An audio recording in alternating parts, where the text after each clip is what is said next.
Frères, sœurs, quand dans la vie, quelqu'un commence à se comparer à vous, cette personne peut vous tuer.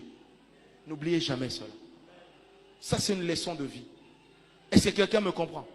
Quand dans la vie, quelqu'un commence à vous envier, votre mort n'est plus loin. Donne-moi un amen. Votre mort n'est plus loin. Quand quelqu'un commence à convoiter ce que vous avez, c'est pourquoi ayez l'habitude d'écouter les langages des personnes autour de vous. Quand la personne a l'habitude de dire, ah, moi vraiment, si j'ai cette voiture, vraiment, mais je ne suis pas né avec cette voiture.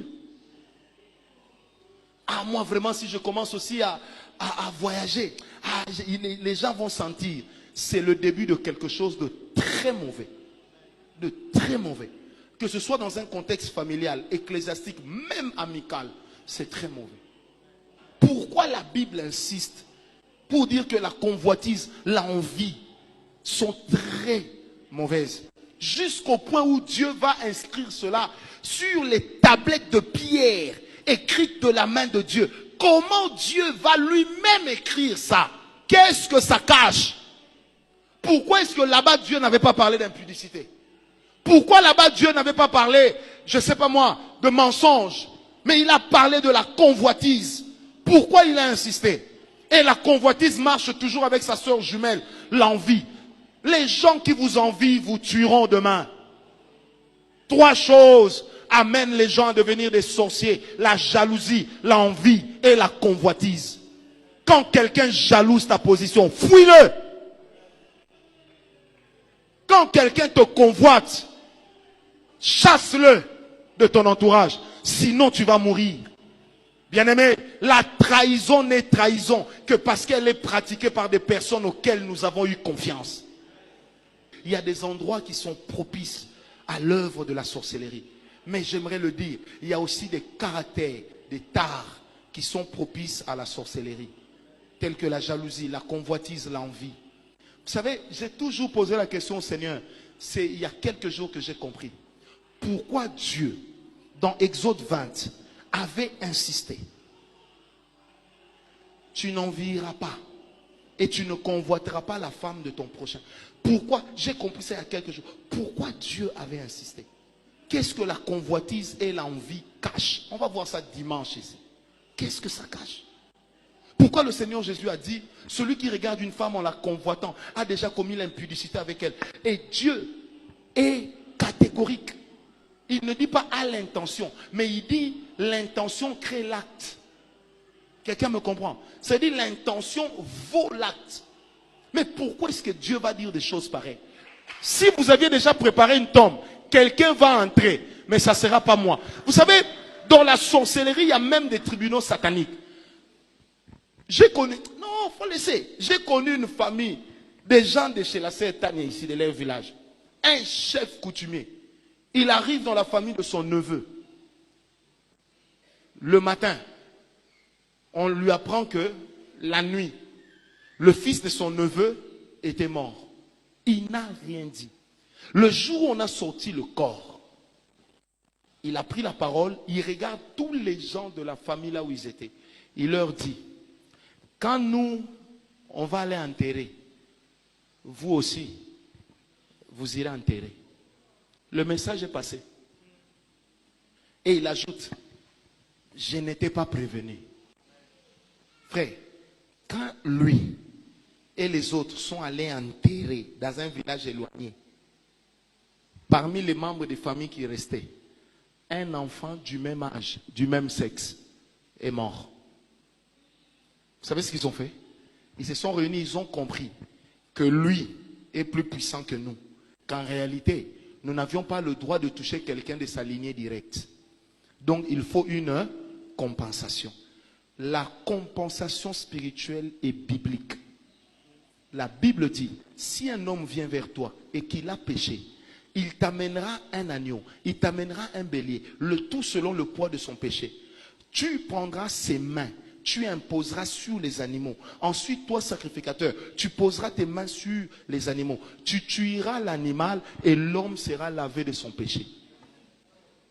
Ce n'est pas une compensation.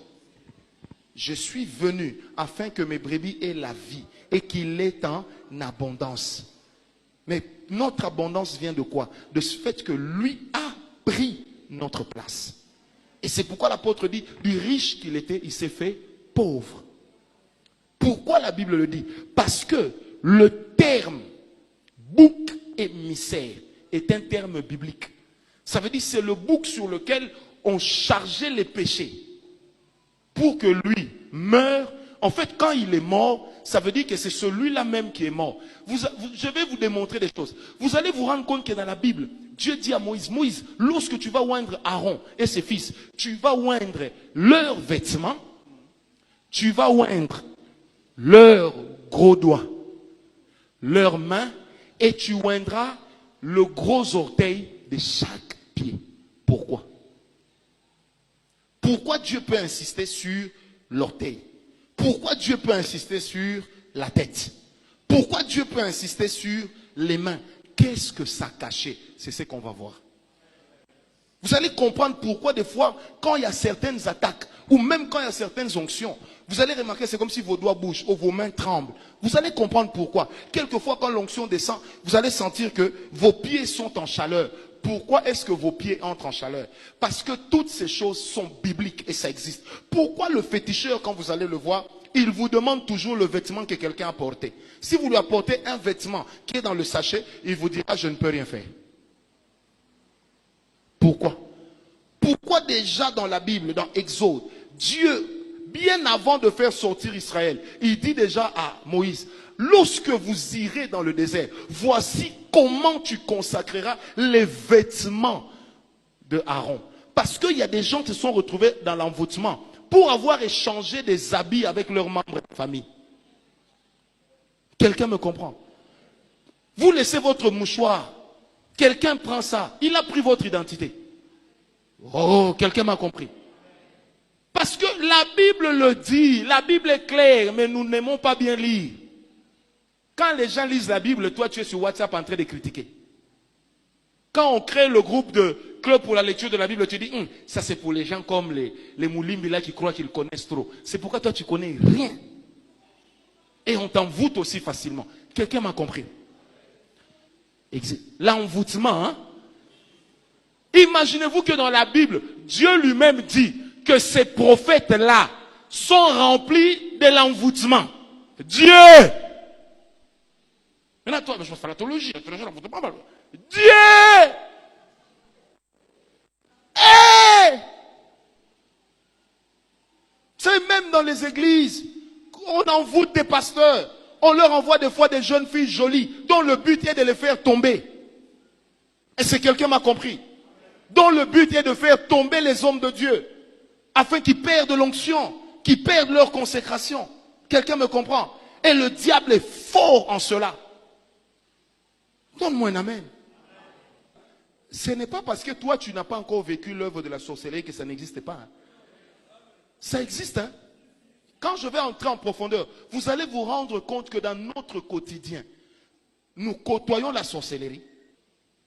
Est-ce que quelqu'un m'a compris? J'ai connu des gens, un monsieur qui était PDG d'une entreprise ici, publique. Ce monsieur-là avait même été plébiscité meilleur bosseur. Un gars à moi qui travaillait là-bas, dans la brigade de sécurité, m'a dit, il dit, dès qu'il est 22 heures, la lampe s'allume dans le bureau du PDG, pendant qu'il est chez lui à la maison. Quand je regarde par la fenêtre, je le vois assis en train de travailler.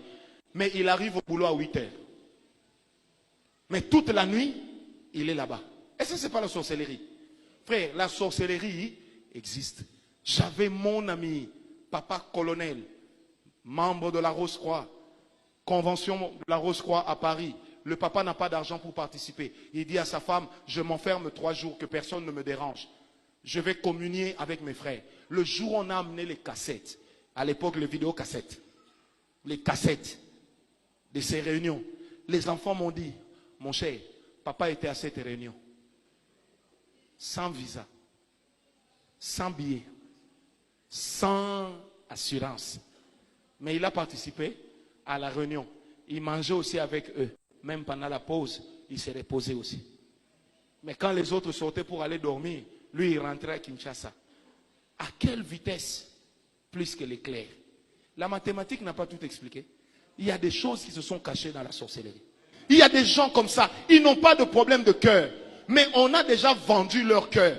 Et comme ils sont là, le cœur fait tout le temps mal, ça chauffe, l'estomac dérange. Bien aimé, la médecine n'explique pas tout. Parce que même l'origine de la médecine, elle est d'abord spirituelle. Moi, j'ai rencontré dans ma vie des médecins blancs me dire, mon père à l'hôpital, me dire, monsieur, il n'y a plus de solution à part la prière. Qui m'a donné un amen? Mais quand un blanc athée te dit, il n'y a plus de solution à part la prière, c'est que ce qu'il a vu le dépasse. Donne-moi un amen bien.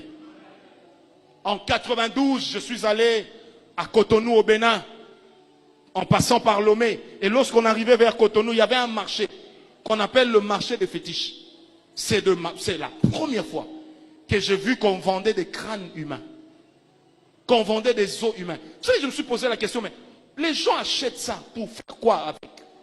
Lorsque le diable se lève, et sachez-le bien, la sorcellerie et l'envoûtement sont les armes les plus puissantes que le diable utilise dans notre siècle. Parce que quand vous lisez l'introduction de Genèse 10, de Apocalypse 17, vous allez vous rendre compte que l'arme utilisée par la bête, c'était la séduction. Quelqu'un me comprend? Or, la séduction fait partie des techniques diaboliques et sataniques pour atteindre les objectifs. Quelqu'un me comprend? Oh, donne-moi un amen bien. On est capable de pousser quelqu'un à poser un acte qui n'est pas normal, simplement parce que le diable veut atteindre son but. Je prie Dieu dans nos familles, que la sorcellerie soit détruite. Avant, nous pensions que les sorciers, c'était des personnes vilaines, qui ne parlaient pas bien. J'ai même envie de dire, avant, on pensait que la sanctification ou la sainteté, c'était que le fait de s'abstenir de l'impudicité et de l'adultère.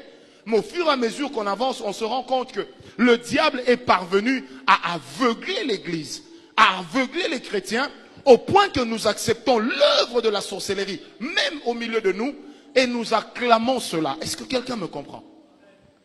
Je prie au nom de Jésus, afin que d'ici la fin de cet enseignement, que la sorcellerie dans nos familles soit détruite.